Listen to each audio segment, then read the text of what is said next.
Hey guys, I am Sandeep. Welcome to Xmart tutorial. हमारे साथ जुड़े रहने के लिए कीजिए हमारे चैनल को सब्सक्राइब और press the bell icon to set all, जिससे आने वाली सारी वीडियो की नोटिफिकेशन आपको मिले सबसे पहले।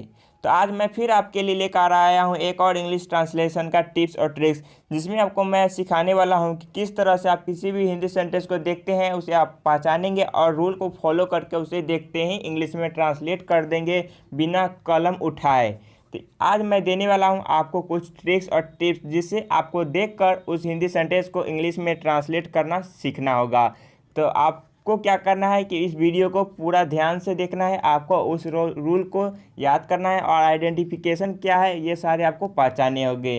तो बिना स्किप किए पूरे वीडियो को ध्यान से देखिएगा, जिससे आपको ये समझ में आ जाए। तो चलिए मैं आपको बताता हूँ। तो यहाँ पर आपको सीखने के लिए मैं लेकर आता हूँ इंग्लिश कन्वर्सेशन, मतलब आप किस तरह से एक दूसरे के साथ इंग्लिश में बातचीत कर सकते हैं। और आप यहाँ पर सीखते हैं यूनिक इंग्लिश ट्रांसलेशन ट्रिक, जिससे आप किसी भी हिंदी सेंटेंस को देखते ही बदल सकते हैं चुटकियों में।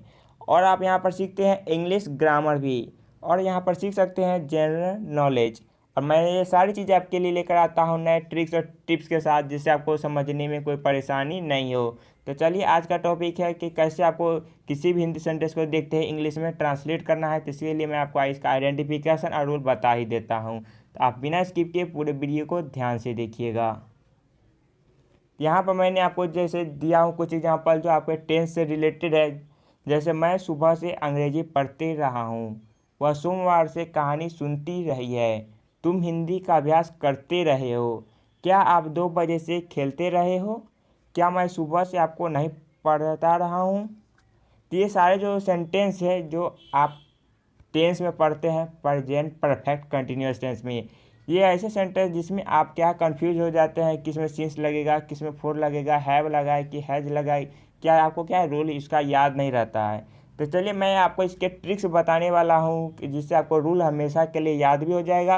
अगर आपको सिंस या फोर में किसका यूज़ किसके साथ करना नहीं आता है, तो आप मेरे चैनल पे जाकर आप सिंस फोर का जो वीडियो है उसे देख सकते हैं, क्योंकि मैंने उसके जो स्टेप बाय स्टेप सारे कॉन्सेप्ट बताए हूँ, जिससे आप कभी भी कंफ्यूज नहीं होंगे और जिंदगी भर आपको सिंस और फोर में कोई परेशानी नहीं होगी, आपको याद रहेगा। चलिए आज तो ट्रांसलेशन में आपको बताता हूँ। तो यहाँ पर मैंने सबसे पहले दिया आपके लिए आइडेंटिफिकेशन। आपको पहचानना होगा कि आप कैसे पहचानिएगा कि ये जो हिंदी सेंटेंस है जो प्रेजेंट परफेक्ट कंटिन्यूअस टेंस का है कि भी नहीं है। तो उसको पहचानने के लिए क्या करना है, आपको उस हिंदी सेंटेंस को पढ़ना होगा, जिसमें आपको पता चलेगा कि अगर वर्ब के बाद मतलब क्रिया काम के बाद जा रहा है, ती रही है, ते रहे हैं, ता रहा हूँ, अगर ऐसे शब्द जैसे वर्ब के बाद ता रहा हूँ, खेलता रहा हूँ, पढ़ता रहा हूँ, नाचते रहे हैं, जाते रहे हैं, ऐसे अगर वर्ड आपको सुनने को मिलते हैं, देखने को, तो इस सेंटेंस को बनाने के लिए आपको इस रूल को फॉलो करना है। तो आप अगर इस हिंदी सेंटेंस को पढ़ते हैं तो आपको क्या पता चलता है, इसमें आपको समय अंतराल का पता चलता है, मतलब ड्यूरेशन का। मैं 2 घंटे से पढ़ते रहा हूँ, वह सोमवार से खेलते आ रहा है, मैं मंगलवार से घूमते रहा हूँ। तो ये सारे क्या, इसमें आपको समय मतलब ड्यूरेशन का पता चल रहा है। तो ऐसे सेंटेंस को इंग्लिश में ट्रांसलेट करने के लिए आपको सिंपली क्या करना होगा, इस रूल को फॉलो करना है। आपको सबसे पहले उस हिंदी सेंटेंस का लिखना होगा सब्जेक्ट, उसके बाद आपके जो सब्जेक्ट है उस पर डिपेंड करता है कि आप हैव लगाइएगा कि हैज लगाइएगा। तो हैव हैज तो आप जानते ही हैं, अगर सिंगुलर है, अगर कोई या कोई नाम है तो उसके साथ आपको हैज लगाना है। आई यू वी दे प्लूरल रहेगा तो उसके साथ आपको हैव लगाना है। उसके बाद बीन आपको सारे के साथ ऐड करना है। अब हर का चौथा फॉर्म तो आप जानते ही हैं, जिसके लास्ट में आईएनजी लगा होता है। उसके बाद आपको लिख देना है उसका ऑब्जेक्ट। उसके बाद अगर उसमें ड्यूरेशन दिया हुआ है, जैसे 2 घंटे से, सोमवार से, 4 दिन से, 2007 से, तो इससे सब में आपको अब सीन्स या फोर किसी में से एक को लगाना है। अगर आप सीन्स फोर में नहीं जानते तो आप मेरे दूसरे वीडियो को देख सकते हैं, आपको सीन्स और फोर के जो भी डाउट है क्लियर हो जाएंगे। उसके बाद जो भी रेस्ट बच जाता है, अगर कोई अदर वर्ड बच रहा है तो आप उसको लिख सकते हैं। तो इस रूल को फॉलो करके आप क्या करते हैं, उसे इंग्लिश में देखते हैं, ट्रांसलेट कर सकते हैं। तो चलिए अब मैं आपको एग्जाम्पल बताकर समझाता हूँ। यहाँ पर मैंने रूल भी दे दिया हूँ, जिसे आपको देखकर आप बनाइएगा। और यहाँ पर जैसे एग्जाम्पल देखिए, पहले आपको आइडेंटिफिकेशन करना है। तो आपको मैंने बताया था वर्ब के लास्ट में ता रहा है, ती रही है, ते रहे हैं, तो देखिए बोलना एक वर्ब है यहाँ पर, तो बोलने के लास्ट में बोलना ही में लगा हुआ है ता रहा है। आपको इस हिंदी सेंटेंस का आइडेंटिफिकेशन हो गया कि प्रेजेंट परफेक्ट कंटिन्यूअस टेंस का है।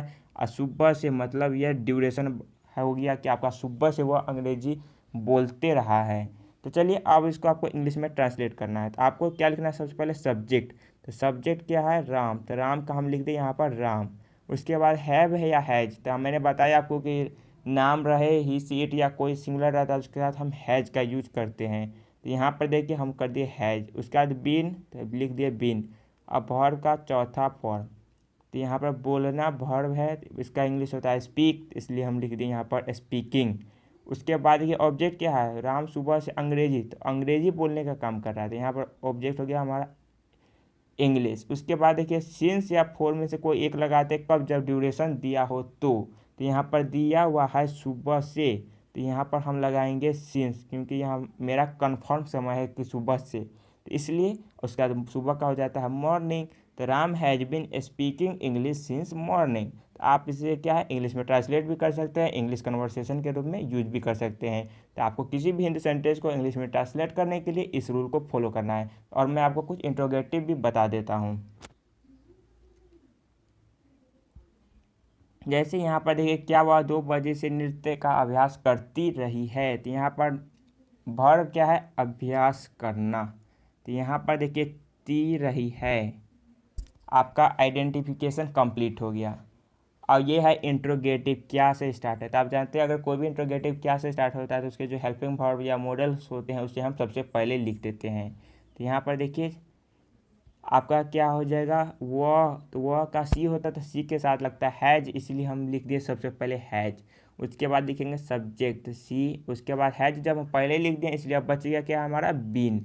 उसके बाद वर्ब का चौथा फॉर्म, तो अभ्यास करना का होता है प्रैक्टिस, यहाँ पर प्रैक्टिसिंग ऑफ क्या हो गया, डांस। उसके बाद क्या है 2 बजे से, तो आपको सिंस या फोर इसमें लिखना था। तो यहाँ पर देखिए 2 बजे से मेरा कन्फर्म समय है, इसलिए हम लगा दिए सिंस और 2 o'clock। तो यहाँ पर हो गया has she been practicing of dance since 2 o'clock। चलिए अब मैं आपको कुछ और एग्जांपल बताता हूँ। क्या मैं 2 घंटों से नहीं खेलता रहा हूँ, तो यहाँ पर वर्ब देखिए खेलना है, यहाँ पर देखिए ता रहा हूँ, ड्यूरेशन भी आपका दे दिया है 2 घंटों से। तो चलिए अब इसका इंग्लिश में ट्रांसलेट करते हैं। तो यहाँ पर देखिए मैं के साथ लगता है आई, तो आई के अनुसार हैज या हैव में से लगता है हैव, तो यहाँ पर लिख दिए हैव आई। उसके बाद नहीं है, निगेटिव है, इसलिए नॉट भी लगा दिए। उसके बाद हम लगाएंगे बीन। उसके बाद वर्ब का कौन सा फॉर्म, तो चौथा फॉर्म।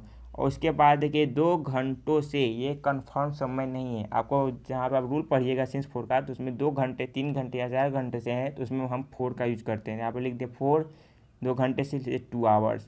तो have I not been playing for 2 hours, इसमें ऑब्जेक्ट नहीं था इसलिए मैंने ऑब्जेक्ट नहीं लिखा हूँ। तो आप क्या देख रहे हैं, इस रूल को फॉलो करके आप क्या है कोई कन्फ्यूजन नहीं होगा, आपको देखते ही आप इस इंग्लिश में ट्रांसलेट कर सकते हैं। तो अगर आप हमारे चैनल पर नए हैं तो कर लीजिएगा हमारे चैनल को सब्सक्राइब, और लाइक और शेयर करना मत भूलिएगा। अब मैंने सबसे पहले आपको जो एग्जांपल दिया था वो आप खुद से प्रैक्टिस कर सकते हैं। तो अब मिलते हैं नेक्स्ट वीडियो के साथ।